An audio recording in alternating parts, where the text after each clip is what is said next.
Pues muy buenas chicos y chicas de Historia del Arte. Empezamos la segunda semana de confinamiento, la que va del 23, me parece, 23, 24, 25, 26, 27. La que va del 23 al 27 de marzo. Tenemos 4 sesiones, ¿vale? Esta sesión que voy a explicar hoy de romanticismo tendría que haberla hecho la semana pasada, pero no, al final pensé que no. Lo que vamos a hacer en esta primera sesión de hoy es que voy a grabar este vídeo que va a ser cortico y unas preguntas sobre el vídeo. Mañana realismo, otro vídeo cortico y unas preguntas sobre el vídeo. No voy a colgar ningún tema de escrito, ni de romanticismo ni del realismo, porque considero que la respuesta está en el vídeo y que podéis tener acceso fácilmente a cualquier información en la red. Y el miércoles pues empezamos con el tema que nos va a ocupar pues toda la semana prácticamente, y quién sabe si parte de la semana que viene, que va a ser el impresionismo, ¿vale? Que es un tema más complejo y es un tema de Bau. Entonces colgaré el tema de Bau esta semana, también por lo menos parte de la explicación, y os pediré pues que hagáis un esquema y algún ejercicio, ¿vale? Bueno, no quiero pasarme, tampoco quiero quedarme corta. Bueno, pues empezamos. Mirad, vamos a hablar del romanticismo en historia del arte, ¿vale? El romanticismo yo sé que vosotros lo conocéis por literatura, ¿de acuerdo? Entonces algunas de las características que visteis en literatura pues las vais a aplicar aquí. Fijaos, por ejemplo, que lo que he elegido, ¿no?, para mostrar esta primera diapositiva es un paisaje, el paisaje de una ruina, desolado. Las ruinas les encanta a los románticos, ¿vale? Es el escenario adecuado para que el hombre se encuentre a sí mismo y a sus sentimientos, ¿vale? Porque es un arte que vamos a hablar, un arte centrado en las emociones y en los sentimientos. Pero, aunque vayamos a hablar de emociones y sentimientos, pues voy a empezar con un mapa, que es un mapa de historia del mundo contemporáneo. El mapa concretamente de una de las oleadas revolucionarias de la primera mitad del siglo XIX, la oleada de 1830. Mirad, el romanticismo está vinculado con la oleada revolucionaria del siglo XIX, las oleadas liberales que se llaman, que vosotros estudiasteis en Historia del Mundo Contemporáneo y que ahora en Historia de España pues habéis tocado un poquito cuando hablamos del trienio liberal, ¿os acordáis, no? En la época de Fernando VII, que en 1820 pues Riego decidió que le montaba un pronunciamiento y le obligaba a firmar la Constitución. El liberalismo, ¿no?, está vinculado con el romanticismo en arte, ¿de acuerdo? Entonces vais a ver que nuestros pintores van a ser unos burgueses también, unos burgueses que quieren contribuir a esta llegada del liberalismo, a este acabar con el antiguo régimen en una Europa donde realmente se está desmoronando el antiguo régimen, pero paulatinamente y a golpe de oleadas revolucionarias, y son pintores comprometidos políticamente con su época. Bien. Obsérvese que Alemania aún no existe, ¿vale? Y vamos con el romanticismo, y he elegido pues el cuadro emblema del romanticismo, que es la balsa de la Medusa de Géricault, que ahora explicaré más detenidamente.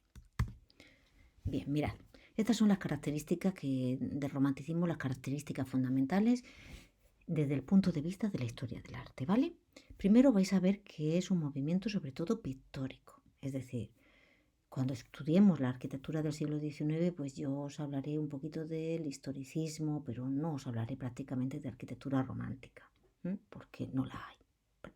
Cuando os hable de escultura, que sí que voy a hablar aquí en este día, en este documental sobre escultura, pues veréis que va a ser una o dos fotografías simplemente. Es un movimiento pictórico, porque en la pintura, el arte plástico, la arte plástica, y no sé cómo decir, si el arte plástico, es aguda, ¿no? Que mejor va a expresar pues todas las características de este romanticismo. ¿Cuáles son esas características? Pues primero, la importancia del individuo. Individualismo que está vinculado con este liberalismo, ¿vale? Que va a acabar con el antiguo régimen. Sin embargo, fijaos que también, al mismo tiempo que va a luchar por la libertad, miradlo por ahí, en la cuarta característica, la aspiración a la libertad nacional e individual, típica de este liberalismo y de estas revoluciones liberales, pues fijaos que también va a hundir, va a buscar, digamos, temas, sobre todo en las tradiciones, y va a desembocar en lo que se va a conocer como el historicismo. ¿Y por qué esta búsqueda de temas que tengan que ver con las tradiciones? Pues mirad, también te lo va a explicar la historia del mundo contemporáneo. Resulta que el romanticismo está vinculado con el liberalismo, pero en sus inicios el nacionalismo también estaba vinculado con el liberalismo, sobre todo el nacionalismo de tipo independentista. ¿Os acordáis, vale? Por ejemplo, Grecia se independiza del Imperio Turco y se independiza del Imperio Turco porque cree que tiene como pueblo derecho a ser independiente, ¿no? Y ese es uno de los elementos con los que coincide con el liberalismo. Entonces, nacionalismo y liberalismo en la primera mitad del siglo XX muy unidos. Así que para justificar, ¿no?, esa necesidad de formar naciones nuevas, independientes de otras más grandes, o simplemente una unificación, como en el caso de Alemania o en el caso de Italia, pues la cultura, el arte, pues va a favorecer este pensamiento nacionalista con temas que unen sus raíces en la Edad Media y en otras tradiciones típicas de estos países nuevos, ¿vale? Bien, y el gusto por lo exótico, bueno, pues esto, y por las ruinas me falta poner ahí, ya vais a ver, que en los cuadros que forma parte de la temática. Hay un concepto nuevo, que es un concepto muy romántico, que es el concepto de sublime. Lo sublime. ¿Qué es lo sublime? Mirad, lo sublime es algo, es es una sensación, un sentimiento, ¿vale? Una emoción, un sentimiento muy elevado que conmueve al individuo, un sentimiento además individual, y que conmueve al individuo y que es un sentimiento elevado en el sentido de que es un sentimiento que siempre lleva pareja la belleza, el concepto de belleza, aunque sea una belleza atroz, ¿vale? Lo sublime es simplemente un sentimiento que te espolea por dentro, que te conmueve y que viene originado pues, por contemplar un paisaje maravilloso, por encontrar en ese paisaje la huella divina, si el autor, el pintor es creyente, como vais a ver después, o simplemente porque el arte te conmueve, te eleva, te cambia y te transforma para mejorarte. Y te aleja de la cotidianidad que es ruin, que es zafia, ¿vale? Entonces estamos hablando de una interpretación del arte como un elemento que te lleva a un nivel superior al nivel real. Hay dos tendencias dentro del romanticismo y vamos a empezar por la menos rupturista. Se va a dar en Francia y es la tendencia que se ya conoce como clasicista, donde la línea, es decir, el dibujo, va a ser más importante que el color, que el uso del color. Sin embargo, los temas, por lo menos parte de los temas, sí coinciden con los del resto de los románticos. Esto, por ejemplo, es una odalisca, ¿vale? Ingres es el pintor, un pintor que va a trabajar mucho, que va a ser además muy buen retratista de la alta burguesía y de la nobleza, va a ser un señor que va a vivir muchos años y muy digno. Y quiero que lo conozcáis porque contra la pintura de este señor se van a mostrar, o sea, van a luchar, van a reaccionar los románticos y después de los románticos reaccionarán los impresionistas. Este que estáis viendo se llama la odalisca y es su interpretación de lo que debe ser pues una prostituta en el mundo exótico, ¿vale? En un mundo que no conoce, ¿vale? El mundo de Estambul, de la Turquía exótica, la que no teníamos, del Imperio Otomano de la época, ¿vale? De lo que quedaba. Evidentemente no coincide nada con la realidad. Igual que su idea de lo que era pues un baño, un harem, ¿vale? Este se titula el harem, pero iba a decir un baño de mujeres. El harem, se supone que esta es la idea que teníamos los occidentales de un mundo oriental al que no habíamos ido, porque el mundo oriental no era así, y en el pues que colocamos a unas mujeres desnudas, y esto, si os dais cuenta, pues es una excusa pues, para vender mujeres desnudas. Y ahora nos vamos con la otra tendencia, la tendencia romántica que se denomina barroca. Vamos a hablar aquí de tres grandes maestros, ¿vale? Dos maestros que son franceses, Géricault y Delacroix, y después de un maestro alemán, ¿vale? Y los tres coinciden en que sus maestros son los grandes barrocos, Velázquez, Rembrandt, Rubens, ¿de acuerdo? Asimismo, ya os aviso que tanto Géricault como Delacroix, van a ser los maestros de los impresionistas que van a llegar a final del siglo XIX. Bueno, pues vamos con la vida de Géricault. Ahí tenéis un autorretrato donde veis que se parece mucho a los retratos de Rembrandt, incluso a los retratos de Velázquez, con esos tonos ocres, ¿vale? Neutros, esos fondos neutros, ese concentrarse en la mirada, en el gesto y sobre todo esa pincelada tan suelta. Géricault tiene una vida muy, muy corta. Estaba obsesionado con los caballos. He puesto esta obra de juventud pues para que después, cuando lleguemos al impresionismo y os ponga una obra de Degas con caballos a la carrera, veáis cómo la fotografía va a ayudar a entender cuál es el movimiento de los caballos cuando están a galope. Evidentemente, Géricault no tenía acceso a la fotografía, así que no supo que estaba errando al pintarlos de esta manera, ahí en el aire. Géricault, esta es una obra de 1812 en la que pinta, digamos, pues a un soldado, bueno, no un soldado raso, ahora mismo se me ha olvidado cómo se llama esto en el ejército de Napoleón, y como veis es una exaltación de un héroe, y un héroe es un individuo sublime para los románticos, ¿vale? Este retrato, que no es tal retrato, le granjeó pues mucha influencia y sobre todo la gente pues le quedó fascinada por esta forma heroica de representar a un soldado luchando, a un oficial, perdón, luchando con ese caballo que forma, es otro gran personaje, otro héroe encabritado, concentrado, y esto pues ya es romántico. Pero su gran obra, y además digo gran obra literalmente, porque me parece que son más de 4 metros de alto o casi 5 metros de ancho, perdón, por 7, no, 5 metros de alto, perdón, por 7 de ancho, aproximadamente. Se llama La balsa de la Medusa. Y entonces os comento, esta obra tan grande, que podéis observar, bueno, no sé si algún día podremos volver al Louvre, seguro que sí. Esta obra, que está colgada en el Louvre, tan grande, pues está basada en un hecho real. Bueno, es una interpretación de un hecho real. Había un barco que se llamaba Medusa, que, bueno, pues que sufrió un naufragio pues cerca de las costas de África. Recordad que estamos en la época, ¿vale?, del colonialismo, ¿vale? Los franceses pues se van a especializar en en África.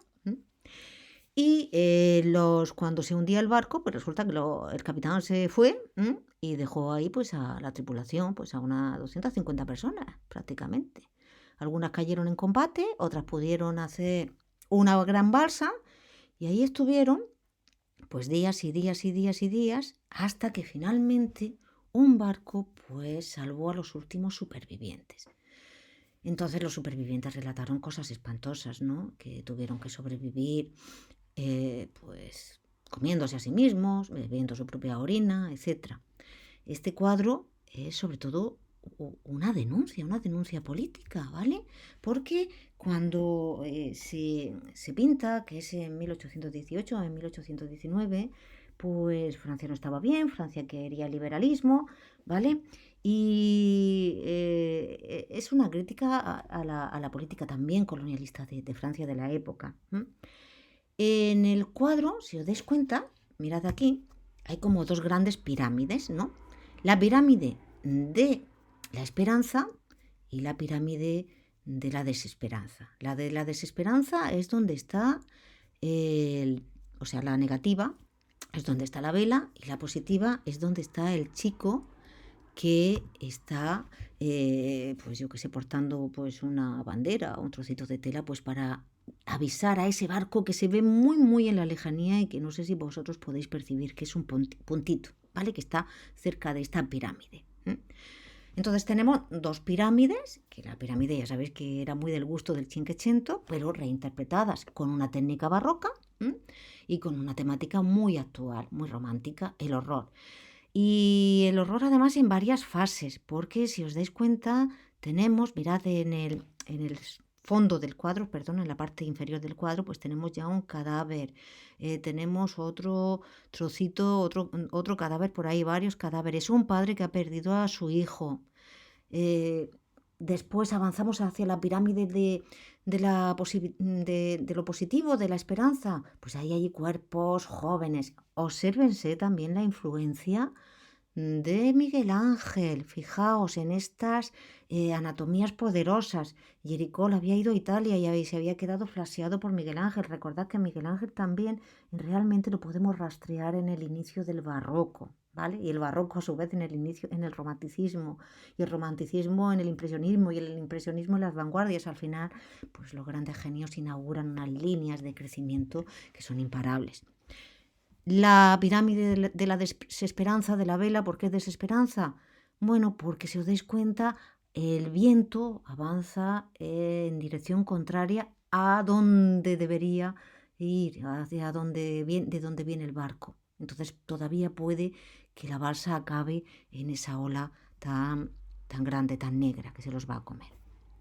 Dentro de la balsa de la Medusa, pues aquí tenemos este detalle, es porque un gran amigo de Jericó, que muere muy joven, ya os digo, va a ser Delacroix. Y Delacroix pues permitió que su amigo lo retratase en un muerto, en uno de los cadáveres. Y ahora nos vamos a ver a Delacroix. Ya tenemos foto de Delacroix porque Delacroix vive más años. Entonces la fotografía, que es un invento de principios del siglo XIX, pues se va a habilitar más para más gente. Y ahí tenemos un autorretrato, que si os dais cuenta es un autorretrato pues al estilo que hemos visto de Jericó, que a su vez enlaza con el barroco. Delacroix también se especializa en hacer grandes formatos. También busca, Delacroix está muy comprometido políticamente con el liberalismo, ya lo vais a ver. Esta es una de sus obras de juventud que dejó pues a todo el mundo encantado en el salón donde la expuso. Y es Dante bajando a los infiernos, muy del gusto romántico, pincelada suelta, estamos dentro de la tendencia barroca del romanticismo. Empieza a hacer unos retratos, no evidentemente no de nobles, sino pues, de mujeres desconocidas, y el desnudo femenino, pues recordad la maja desnuda de Goya, ¿vale? Pues ya va a ser una de las temáticas habituales en la historia del arte. Su compromiso con el liberalismo lo podéis observar en cuadros como este, ¿no? Que es La matanza de Quíos. Simplemente rememora, por desgracia, pues un hecho histórico bastante desagradable en el que Turquía, que está reprimiendo el movimiento independentista de Grecia todavía está hasta 1814 dentro del Imperio Otomano, bueno, pues se cargó en el pueblo de Quíos a todo el mundo prácticamente. Ahora bien, esto es una versión romántica. La realidad no es tan bella, ¿no? Esos cuerpos tan bellos no los vais a encontrar, ni esa composición, ¿vale? Es una interpretación que busca lo sublime. Y esta obra pues marcó pues ya un antes y un después en la obra y en la fama de Delacroix. Es una obra de grandes dimensiones que está inspirada en un poema de Lord Byron, el otro gran romántico, este poeta que también luchó en Grecia contra los turcos, ¿vale? Y Lord Byron, pues ya sabéis que como su nombre indica era un lord, era clase social alta, pues igual que Delacroix, que tampoco tuvo problemas económicos de ningún tipo, pertenecen a la burguesía. Y Sardanápolo que cuenta, pues es un rey, me parece que era sirio, que se supone que lo iban a conquistar su ciudad, a tomarla, y prefirió pues incinerarse pues con todos sus eunucos, sus caballos, sus mujeres, ¿vale? Y antes, pues simplemente ordenó que las fueran sacrificando antes de quemarlo todo. Bien, esta historia tremenda es una mezcla de erotismo con muerte, ¿vale? Es el romanticismo que busca también conmover al público. Y ahora vamos con la gran obra de Delacroix, ¿de acuerdo? Que es La libertad guiando al pueblo. ¿Cuándo la pinta? En 1830. ¿Qué había pasado en 1830? Pues había pasado ni más ni menos que una revolución por la que los franceses, en París concretamente, acaban con la monarquía absoluta de Carlos X, ¿vale? Porque que a Carlos X en un primer momento, bueno, no os lo cuento. Y van a colocar a un nuevo rey, que va a ser un rey que va a aceptar la monarquía constitucional, que va a ser Luis Felipe de Orleans. Entonces, este cuadro, que es de grandes dimensiones, lo comprará Luis Felipe de Orleans, porque entiende que es, digamos, un cuadro hecho para él. Sin embargo, fíjate que astuto Luis Felipe de Orleans, que lo va a ocultar, y hasta 1860 la gente no puede acceder a verlo. ¿Por qué? Porque Luis Felipe de Orleans dice: yo voy a ser monarca constitucional, pero el pueblo no tiene la soberanía nacional. Recordad que una cosa es la monarquía constitucional y otra la verdadera democracia con su sufragio universal. Eso no le iba a conceder Luis Felipe. Y este cuadro en realidad es un alegato prácticamente de la democracia. La libertad está personificada ahí con esta mujer medio desnuda. Ya sabéis que lo hemos visto también mis alumnos de Historia de España, lo sabéis en el vídeo de la República. Esto es una forma de personalizar eso, la República, la democracia, la libertad en este caso, que parece la figura de la República, con su gorro frigio, con su bandera de 3 colores, y esos son los 3 colores que va a intentar puros además, nada de cromatismo, el azul, el blanco y el rojo, y va a intentar que se vea en otras partes del cuerpo, con unas las torres de Notre Dame, de la Catedral Gótica de Francia, para que se sepa muy bien dónde estaban ocurriendo los hechos históricos. Una pirámide coronada por esa bandera que lleva la libertad. Y a ambos lados de la libertad, pues personajes que están en pie, ¿vale? Que simbolizan, digamos, las clases sociales que lucharon en esta revolución de 1830. Desde el artesano, que es el que empuña el sable, hasta el burgués, que es el que tiene este gorro, ¿cómo se llama este tipo de sombrero? Espérate. Bueno, el que lleva el fusil, ¿vale? Con eso lo quedamos, que probablemente sea un autorretrato de Delacroix. Bombín, no, que es redondo. Y además, y al otro lado de la libertad, pues vemos una clase popular, un niño prácticamente también, con sus 2 pistolas. En el suelo, si os dais cuenta, hay muertos, cadáveres. Es un homenaje a la balsa de la Medusa de Jericó, y pues es un cuadro pues bastante épico, ¿de acuerdo? Es un cuadro histórico, porque los temas históricos son temas también muy del gusto del romanticismo. Pero también hemos dicho que lo exótico era del gusto del romántico. Entonces ahí tenemos este hombre Delacroix, va a viajar, va a trabajar para el gobierno de Francia y va a viajar a Argelia y a Marruecos, que son colonias, van a ser enseguida colonias de los franceses, y ahí pues se va a quedar deslumbrado pues por un mundo exótico y por unas costumbres distintas que va a reflejar en sus cuadros y un nuevo color. Y ahora pasamos a por el alemán. Hay muchos pintores alemanes románticos. De hecho, el romanticismo se puede decir que nace en Alemania. Recordad a Goethe, que se escribe, este escritor fantástico, este pensador tremendo que viajó a Italia y por todos lados, que escribió las cuitas del joven Werther, o es que no sé cómo se pronuncia en alemán, Werther, no lo sé. Ya sabéis que fue un bestseller de la época, que Werther se enamoró de una mujer casada, y el librito en cuestión pues es un monólogo de Werther, pues donde describe sus estados anímicos fundiéndose con el paisaje, porque esto es lo romántico. Yo estoy fatal, muero de amor y miro por la ventana y está lloviendo, ¿vale? Es ese paisaje que es, digamos, una ampliación del individuo, de los sentimientos del individuo, ¿vale?